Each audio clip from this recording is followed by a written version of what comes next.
Forbes, the Fed, MarketWatch, and countless other media outlets have been wrong, really wrong, about the mortgage interest rates predictions for this year. All of these websites and noteworthy news outlets have predicted, even the Fed themselves have predicted, that by the end of 2022, the interest rates for a 30-year fixed mortgage should be hovering somewhere around 4.5%.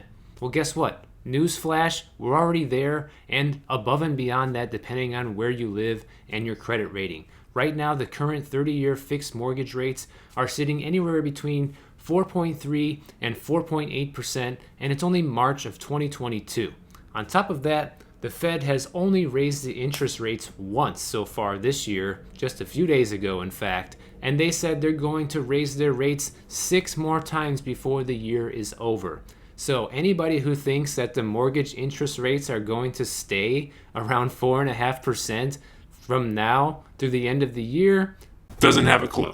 Because I don't have a crystal ball, I can't predict the future, but I can definitely tell you that those interest rates are going to continue to rise if the Fed does in fact raise their interest rates 6 more times. Now the crazy thing is, when you go on all these websites right now like MarketWatch or Forbes, all these articles that they have maybe were written a little while ago but were literally just updated right around the beginning of March. This is about the most current information I could find out there regarding mortgage interest rate predictions, and everyone is still set on that 4.5% number, and clearly these predictions have been way off, okay?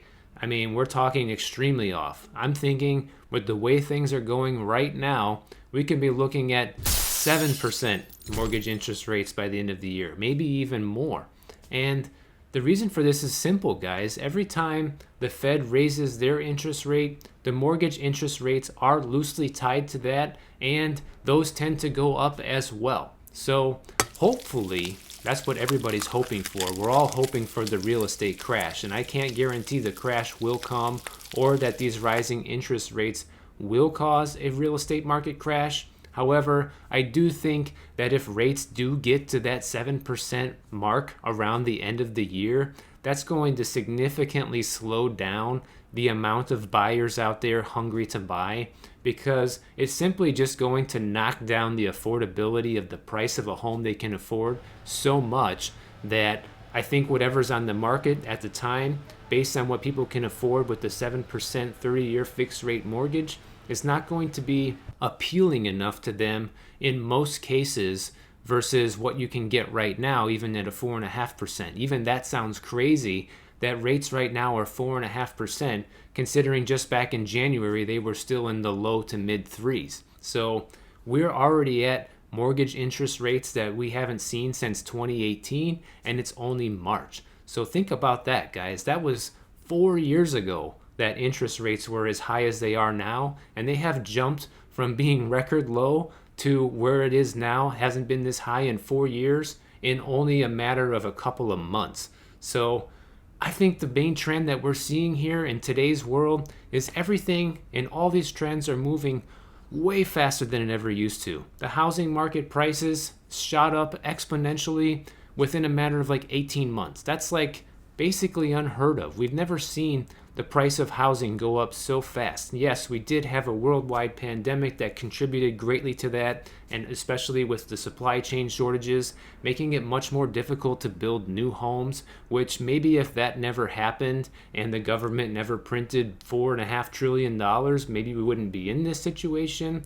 But those things did happen, and now we need to deal with the repercussions. But it seems like all of those things that have happened in the past 18 months have essentially fast-tracked everything. The price of homes, record high. The price to build a new home, not only the record high cost, but also a record amount of time due to supply chain issues. Interest rates used to be really low just a couple months ago. Now they're getting to be as high as they were almost 5 years ago, and still rising, and probably going to continue to rise throughout the end of this year. So I would be really watching this carefully if you are a home buyer looking to purchase in 2022. And if you're a seller, I recommend listing right now and probably selling before these interest rates keep climbing, because the higher those interest rates go, the fact is, guys, there's going to be less people out there that can actually afford your home, with the exception of cash buyers, of course, which seems to be everywhere now. It seems like everyone has cash to pay, for a $400,000 or $500,000 home out of nowhere. Where's all this cash coming from?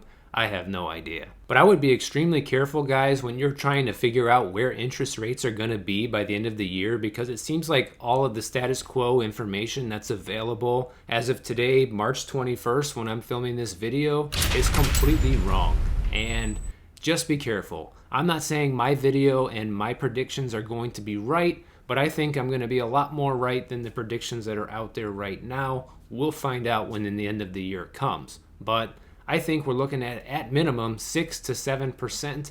And if things keep going as radically out of control as they have been, maybe even higher. Now, with all that being said, we're going to have to keep a very close eye on when the Fed starts making more of these interest rate increases. My guess is they're probably going to be all in quarter point increments, kind of like the first one, especially if they're planning on doing it 6 more times. But still, guys, that's like a point and a half, essentially, doing it 6 times. So a point and a half higher for the Fed could easily see 30-year fixed mortgage rates go 2 to 3% higher than they are right now. And I think that's being generous. So we will see. Let's keep following this story. In the meantime, check out my video right over here about if you should invest or pay off your mortgage early, because I think the answer to this question is changing by the day. I'll see you over there.